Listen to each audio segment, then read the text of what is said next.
பொறுப்பெற்ற இந்திய அரசியல் அமைப்பின்பால்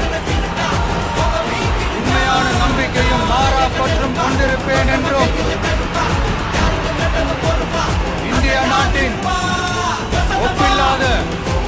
முழு முதல் ஆட்சியையும் உரிமையையும் நிலைநிறுத்துவேன் என்றும்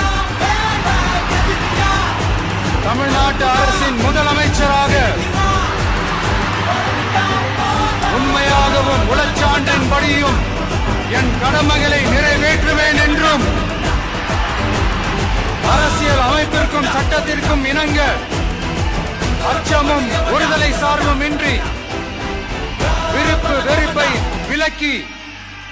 பலதரப்பட்ட மக்கள் அனைவருக்கும் நேர்மையானதை செய்வேன் என்றும் ஆண்டவன் மீது ஆணையிட்டு